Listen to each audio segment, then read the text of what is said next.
So for lilac jelly, you want to pull off the flower heads. So you just want to take the flower, leaving the little pieces of the stem behind. Doesn't take that long. So you can see ours are already starting to go. We don't have much longer to do lilac jelly.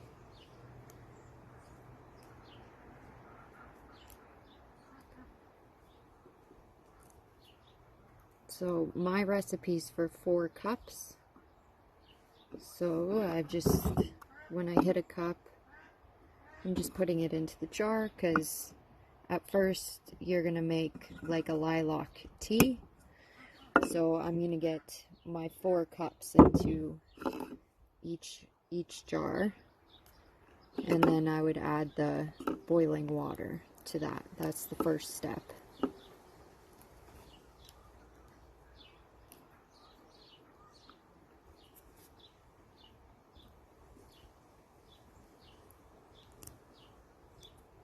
So I'll finish off all of the flowers and then I'll show you guys the next step.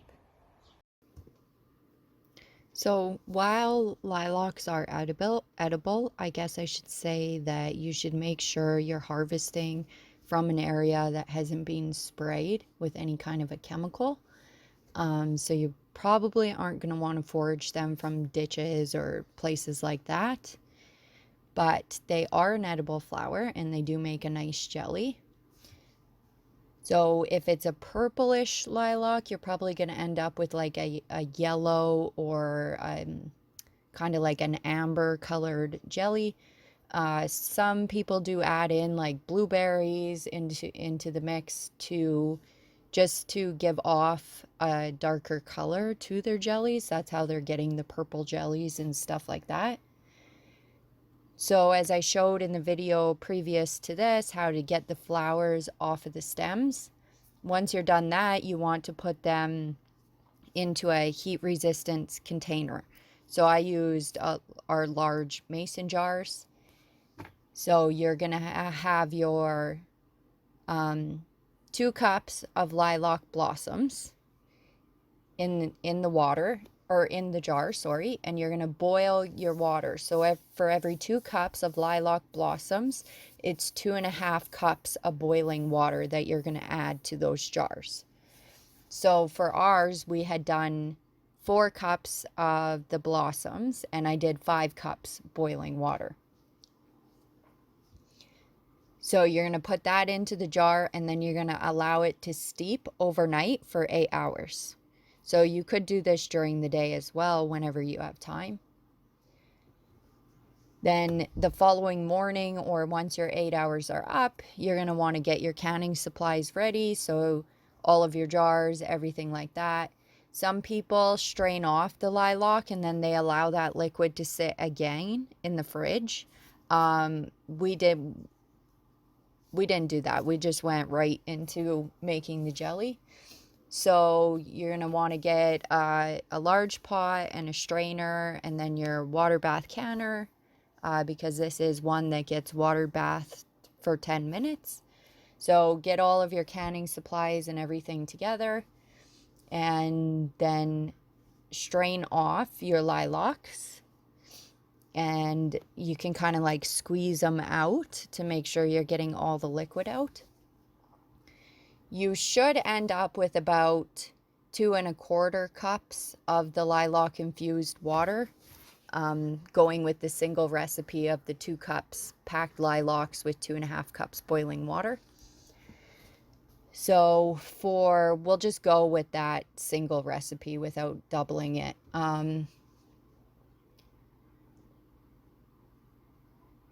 You can add a little more water if you don't have the 2.25 cups of the infused water. Get yourself back up to that 2.25 cups. So then you're going to place that into your pot. You're going to add in your lemon juice, which is a 1/4 cup lemon juice. And you're also going to add in your pectin. So It's 4 tablespoons pectin that you're going to want to use, or one one powder pectin container, which is 1.75 ounces. So you're going to mix that together, stir it in, bring it to a boil. You want it to hit a rolling boil. Once it's hit that rolling boil, that's when you're going to add in your sugar.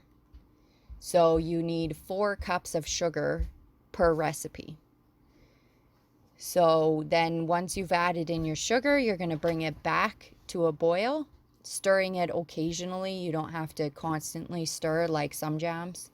You can skim off the foam if it's needed, and then you're going to remove it from the heat, and you are going to start ladling the jam into your hot sterilized jars. You want to leave at least a 1/4 inch headspace. So of course, like anything else, wipe your rims clean, screw on the lids, and then you're going to put them into the water bath canner for 10 minutes. Then you would remove your jars and allow them to cool. If you store your canning without the rings, the next morning you could remove the rings, wipe any of the drips, clean the outside of your jars, and label them. It is a quite nice jelly. It is sweet. I'm going to try making a lower sugar one and see how we like that. But it's a pretty good jelly.